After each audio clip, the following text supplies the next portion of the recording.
வணக்கம், welcome to thiyonilapradeep kitchen. இன்னைக்கு நம்ம எல்லாருக்குமே ரொம்ப பிடிச்ச ரோட்டு கடை சிக்கன் கொத்து பரோட்டா எப்படி பண்ணுறதுன்னு தான் பார்க்க போகிறோம். இதை வந்து பார்த்தீங்க அப்படின்னா நீங்கள் சப்பாத்தியில் பண்ணலாம், இல்லை ஹோல் வீட் பரோட்டாவில் பண்ணலாம், இல்லைன்னா நார்மலாக கடையில் கிடைக்கிற மைதா பரோட்டாவில் கூட பண்ணலாம். எதில் வேணாலும் பண்ணிக்கலாம். இப்போ வாங்க இந்த ரோட்டு கடை சிக்கன் பரோட்டா எப்படி பண்ணுறதுன்னு பார்க்கலாம். எப்பயுமே பரோட்டா கடையிலலாம் இரும்பு தோசைக்கல்ல தான் வந்து கொத்து பரோட்டா பண்ணுவாங்க. நீங்கள் இரும்பில் உங்கள்கிட்ட எந்த பாத்திரம் இருந்தாலும் அதில் நீங்கள் பண்ணிக்கலாம். நான் இன்றைக்கி வந்து இந்த இரும்பு பேனில் தான் பண்ண போகிறேன். ஒரு டேபிள் ஸ்பூன் அளவு எண்ணெய் சேர்த்துக்கோங்க. அது கூட வந்து ஒரு பெரிய வெங்காயம் பொடியாக நறுக்குனது சேர்த்துக்கலாம். அது கூடவே வந்து பார்த்திங்கன்னா காரத்துக்கு 2 பச்சை மிளகா பொடியாக நறுக்கி சேர்த்துருக்கேன்.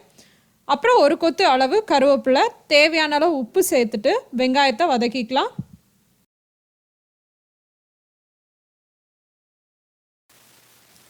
வெங்காயம் வதங்கினதுக்கப்புறமா அது கூட தக்காளி சேர்த்துக்கலாம். பெரிய தக்காளியாக இருந்தால் பாதி சேர்த்துக்கோங்க, சின்ன தக்காளியாக இருந்தால் இந்த அளவு மட்டும் சேர்த்திங்கனாவே போதும்.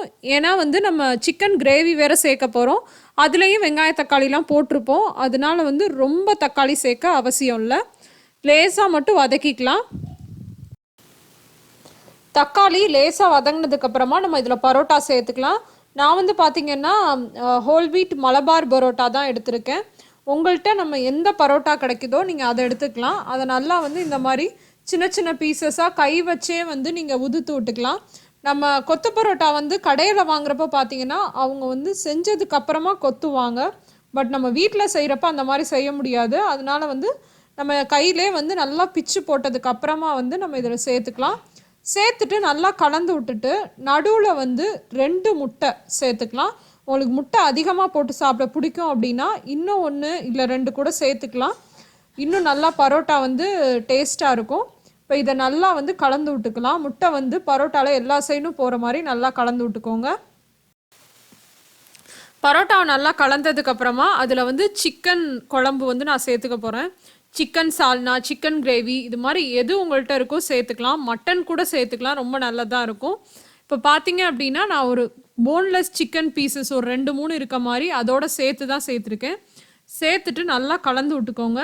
சிக்கன்லேயே வந்து நீங்கள் மிளகாப்பொடி எல்லாமே போட்டிருப்பீங்க இல்லையா, அதனால வந்து டேஸ்ட்டு பார்த்துட்டு உங்களுக்கு வேணும் அப்படின்னா மட்டும் மிளகுத்தூள் சேர்த்துக்கலாம். கடைசியாக வந்து மிளகுத்தூளும் கொத்தமல்லியும் சேர்த்துட்டு நல்லா கலந்து விட்டதுக்கப்புறமா நம்ம ஸ்டவ்வை ஆஃப் பண்ணிடலாம்.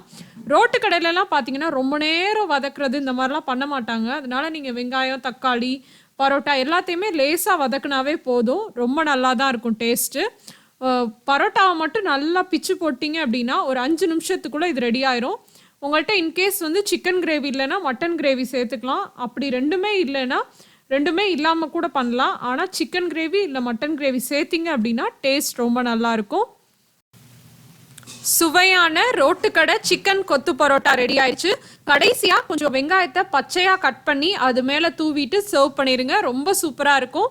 கண்டிப்பாக இந்த ரெசிபியை வீட்டில் ட்ரை பண்ணி பாருங்கள். உங்களுக்கு இந்த ரெசிபி பிடிச்சிருந்துச்சு அப்படின்னா லைக் பண்ணி உங்கள் ஃப்ரெண்ட்ஸ் கூட ஷேர் பண்ணுங்கள். இன்னொரு இன்ட்ரெஸ்டிங்கான ரெசிபியோட உங்கள் எல்லாரையும் சந்திக்கிறேன். அதுவரை உங்களிடமிருந்து விடைபெறுவது உங்கள் தியோனிலா பிரதீப். தேங்க்யூ.